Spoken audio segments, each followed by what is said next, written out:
Welcome, everybody.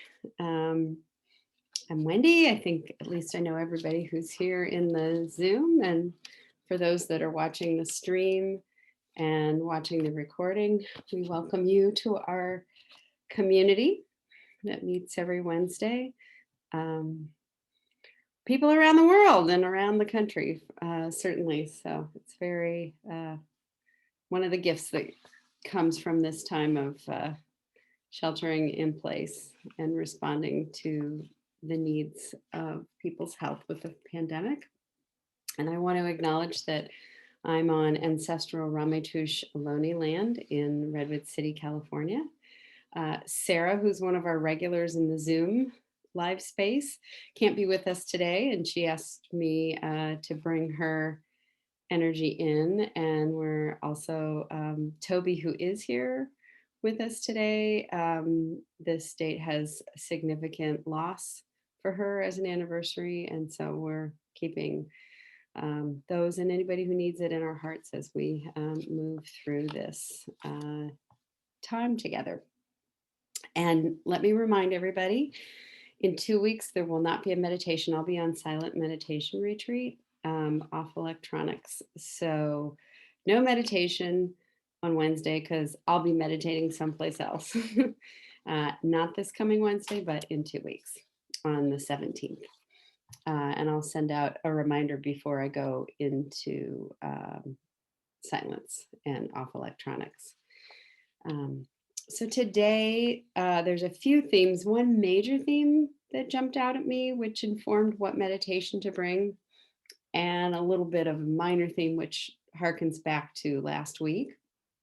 So we're in the cycle of the Torah readings in Judaism. We're in Parashah or portion Kitisa. It's a pretty big portion, which when I tell you what happens in it, you're like, oh yeah, I know that portion. So there's a lot happening, but the big highlights are God, Yah, the ground of beingness. Moses is up on Sinai receiving revelation, and the Israelites are down at the base of Sinai, knowing that God, Yah, beingness is there, and actually getting quite frightened by it all. And the first thing that happens, the very beginning of the portion, is up on Mount Sinai, God instructs Moses to take a census of the people. And he tells him to do that by asking each person, each male, because that's the way it was done in those times, each person to give a half shekel, to give a certain amount of money. Doesn't matter what their status is, that's how everybody gets counted. And then that money gets melted down and actually used in the building of the Mishkan, in the building of the sanctuary, in the building of the place where the presence of the holy is to be. So everybody contributes. It's a beautiful, and they contribute the same amount. Nobody is greater or less than. You don't have millionaires and paupers. Well, you might have that, but everybody contributes the same amount to the Mishkan. And the tragedy, the challenge is that while Moses is up there on Sinai, really having this intimate communing relationship with God, with the divine, the people are getting anxious down below, and they decide to build out of their gold a golden calf. And so this is kind of the big collective offense of ancestral Judaism. And God sees what is happening and gets angry at the people, and so angry that he's about ready to destroy everybody. And Moses actually calms him down. And that's mostly what I want to focus on today, is this God getting angry, Moses calming him down. Later, Moses gets angry, and looking at anger from a spiritual and a meditative orientation. What does anger mean, and how do we hold it, and how can we work with it? So,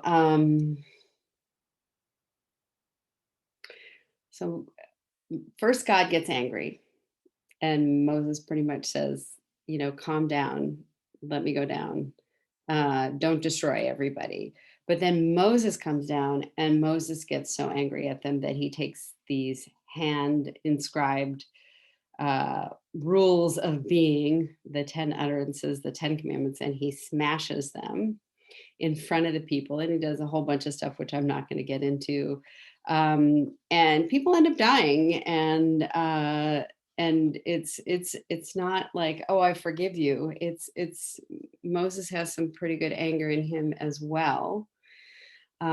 He has to go back up on Sinai to actually reinscribe the tablets that he has smashed himself this time and bring them back down. And that's another 40 days. So he's got these two really long, introspective, maybe they're like silent meditation retreats, month-long silent meditation retreats. And so that's one instruction for us. That's one way to look at, meditation, and taking some time away is a way for us to deal with our anger. But I don't know about you. I would wish that the God that is in the Hebrew scriptures actually wouldn't get so angry that he would think about killing everybody. I would want something greater than that. I would want something that could control its anger to be the ground of being and the organizer of a new society and a new way of being, and something that the people would serve. And that's the way that it is I get angry, you get angry, God gets angry. Um, so we have tools to help us when we get angry. So it's not about not getting angry. It's about what do we do when we get angry. And so one of the things to think about, so angry, getting mad, madness, looking at that root, we talk about, somebody's mad, they're kind of crazy, they're out of their brain. One of my beloved teacher, Sylvia Borstein, I love the way that she says it, is like, yeah, we are. We're out of our right mind when we get so angry that we want to destroy, or we get so angry that we want to hurt somebody. We're not in our right settled mind. So what we need to do is get ourselves back into a settled place. So we're not so angry. So we're in our right mind. So we're not mad, like literally angry, mad, and mad in the head, that we're rational. The Talmud actually says that anger begins with madness and ends with regret. I think that's an amazing saying. So when you start with anger, you're in madness and you end up in regret. And I don't know about you, but when I've been like really super mad or gotten super mad at somebody, I do regret it. I regret losing my composure. I regret having gone so far, getting caught up with my anger. And in fact, later the Talmud compares getting angry to idol worship. And it's worshiping the anger so much. I need to do something with this anger. So the Talmud another sacred scripture of rabbinical teachings based on the Torah, based on the Hebrew Bible, says, yes, when you get so angry that you're willing to do things that you wouldn't normally do, you are serving something other than that ground of being, of holiness, where you see the divine. And the other, you're serving your anger has actually become, you are idolizing it. And I think that's a really interesting way to look at anger, is we've become idolatrous. So here is this Torah portion where God gets angry, Moses gets angry, the people are afraid and they make an idol. So a lot of this sense of anger and idolatry really connecting the dots. And one of the ways to think about it is, what was supposed to be happening with the gold of the jewelry and the shekels and all of that was to be creating this mishkan, this sanctuary, this holy dwelling place where the divine will dwell in and among the people. And that actually wasn't solid. It was space. It was layers of space. There was this inner sanctuary, and then another sanctuary and then tents around that. And there was a ton of space. So the sense of spaciousness connects us to that sense of holiness and divinity. I would say meditation, taking walks in nature, anything that gives us that spaciousness from the original angry impulse allows us to create not the idol, but the opposite of the idol, something that is sacred. Whereas a golden calf is this solid golden thing, and that intensifies the feeling. So if we're trying to do the opposite of make an idol of our anger, one of the things to do, or there's many things to do, is to create space and to give yourself time from the activating event. And meditation can be very helpful to do that, to give you some time to think through. People use the phrase, why don't you meditate on it, or why don't you think about it? And last week we did a meditation which was more follow your thought or follow this question. Today we're going to do a mindfulness meditation to actually see what's there. And there's nothing wrong if what you find is some anger or some resentment, which is a very close cousin to anger. It's kind of maybe the after in terms of the Talmud, or the precursor, or somewhere woven in there. If you're finding that anger or that resentment, you can also stay with it a little bit to help it unpack if you want. So I'm going to give you a second option of being just mindfully watching your thoughts and your emotions as they arise and fall. Is not where you're at today, then you can notice something and be reflective with it, and let it unpack. If you want to, even stop and journal about it, if that is helpful for you. As always, I want there to be many avenues for whatever you need to do, especially if you're holding on to any kind of anger and resentment. And I can tell you, through this pandemic, I have found myself getting a little crustier and challenged. I say, that I'm raw and everybody else is really raw. We're not in our right settled places. So things just rub us the wrong way. So this is a great opportunity to give yourself some time to let go of what's rubbing you and let it pass through, or see what you're holding on to. That what's interesting is, in this portion, it then later describes God in some phrasing that is used in the High Holy Day literature. It's used in daily literature, not on Shabbat. And it's called the 13 Attributes of God. And I thought I would do that as the chant today. It's really lovely. And I'll explain what it is, but it comes from this Torah portion where God is described as one who never gets angry. Is that right? No, it doesn't say who's slow to anger. Yeah, that's the point. It doesn't say God never gets angry. It says God is slow to anger, i.e. patient. And then it goes on with other qualities of gratitude, humble, compassionate, taking responsibility, truthful, things that we are invited to emulate. What is the divine? It is the divine that is in us, the highest part of ourselves that we're being invited to emulate. So these qualities, these attributes, are like our intentions that we set in meditation. So a prayer that's already answered, something that's already in us that we want to cultivate.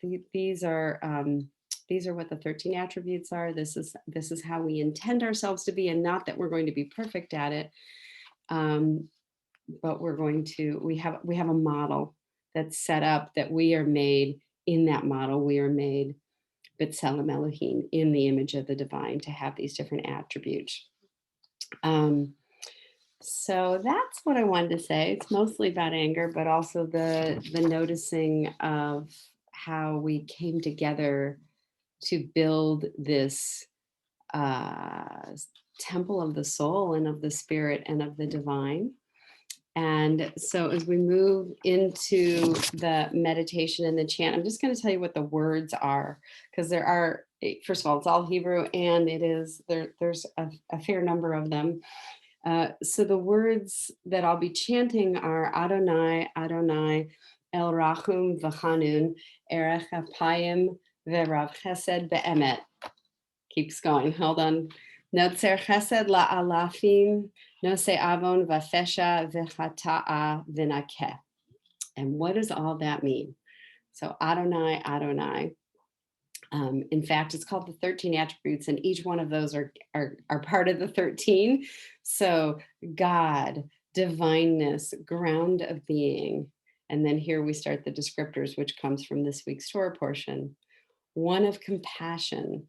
And compassion, I'll remind you, I think I've talked about this. Rachum is the same root as rechem. So compassionate one, womb-like one, motherly, one who holds like a mother. Grace or mercy, chen. Erech apayim, slow to anger or patient. Verav chesed, great in hesed, so great in loving kindness. We've done chesed meditation, so we recognize that word. Be'emet, and truth, so great in chesed and truth, great in compassion and truth. Again, hesed is mentioned. Notzer chesed la'alafim, preserver of hesed for many generations. So chesed being so important, it's mentioned a second time. Loving kindness, so important. Friendliness, that it's continuing on. Nose avon, forgiver of our misdeeds. Nose pesha, forgiver of our crimes, our transgressions.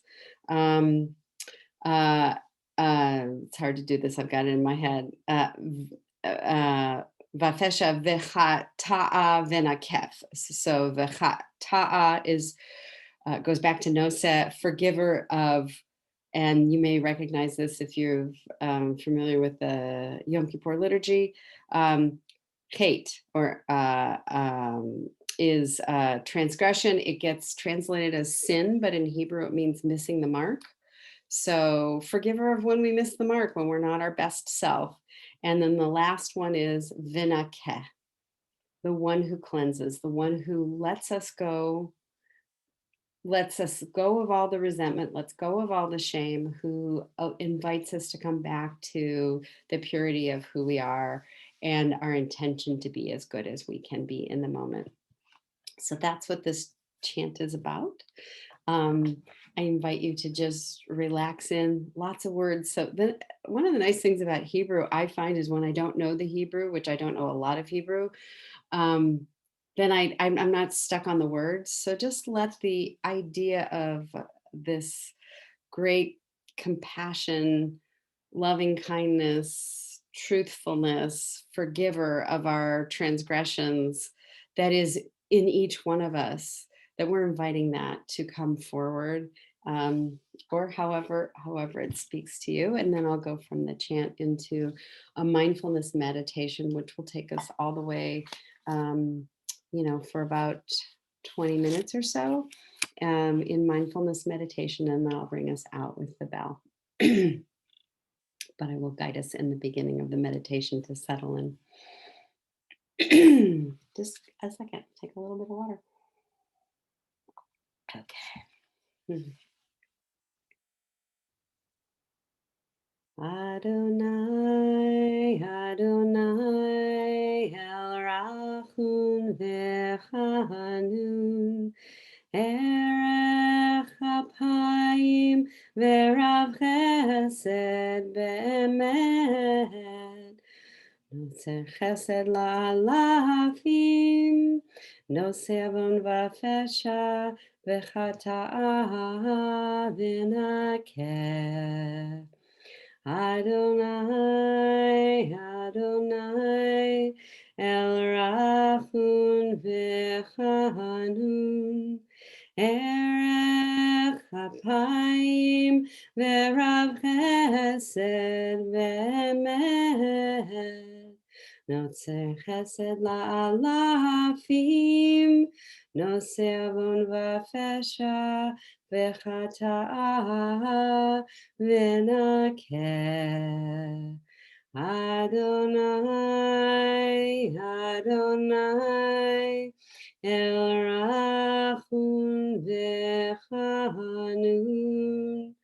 Erech Apayim V'Rav Chesed V'Emet, Notzer Chesed La'alafim, Nosei Avon V'Fesha V'Chata V'Nakeh. Yadai, yadai, yadai, yadai, yadai, yadai, yadai,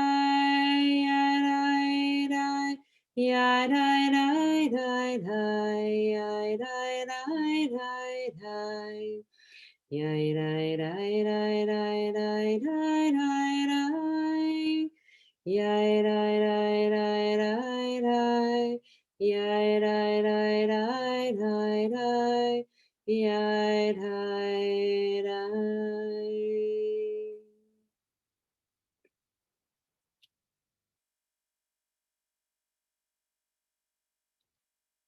First, we'll notice our breath in our body,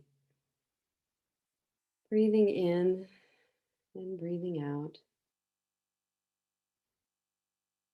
Noticing the cool air as it enters your body around your nostrils or around your mouth. Notice the warm air as it leaves your mouth or your nostrils. And with each breath, simply noticing how the body receives your breath, how the body releases your breath.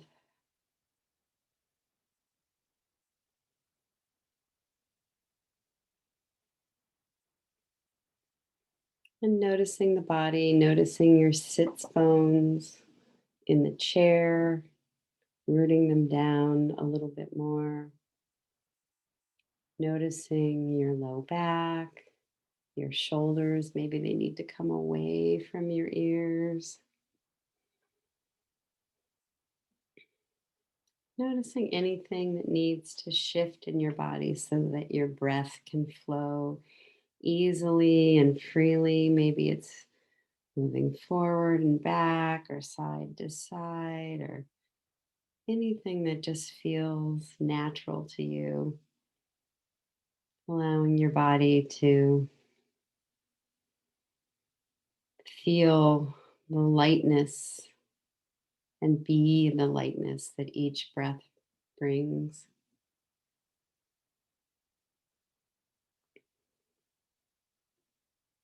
And anywhere that you feel like you might hold a little bit more tension, you can breathe into that portion of the body.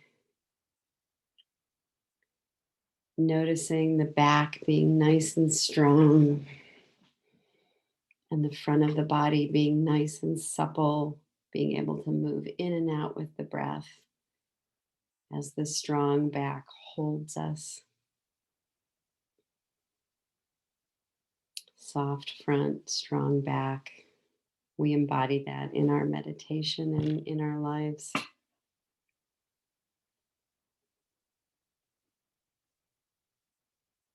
So we take some time to be with what arises in the body, simply noticing thoughts as they arise and then letting them go. Trying to keep the spaciousness of our own mishkan, of our own sanctuary, as open as possible.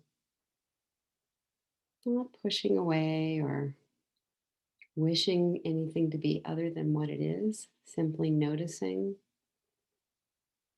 as we try to sit quietly what thought arises, how sticky is it, and then with the next breath, letting that thought go, coming back to spaciousness, Noticing too emotions that arise, feelings, stories that we have. All of this is who we are as a conscious being. We invite whatever is there, and we can also invite it to not necessarily be in our mind, in our body, in our space right now. But if something feels really powerful, spending a little bit more time with it, that also, there's an invitation for that as well.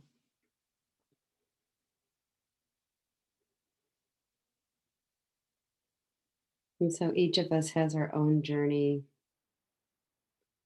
in these next few minutes of what do we notice? What is arising? How can we become awake to what is inside of us, what may be there, and what we need to attend to either now or at another time? And how can we also invite the spaciousness of being and inviting in that sacred, holy space in our inner Mishkan? And anytime you feel lost or stuck, simply return to the breath, noticing your inhale and noticing your exhale, and trying to be as present as possible in this moment.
do a little bit of singing of this bowl if I can.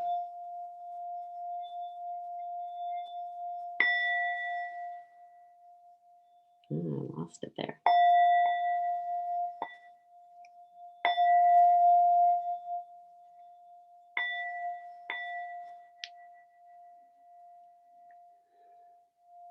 So in the same way that one of the attributes is the divine that cleanses, may we feel cleansed through meditation, through spiritual practice, through simply trying to be the best human being that we can be. May we see the divine attributes reflected in us and reflected in one another. And I was kind of running out of time. There was one other piece of the portion I forgot to talk about, which is Moses comes down the second time after seeing God. And it says that he's radiating, his face is radiating. And in fact, he has to put a veil over.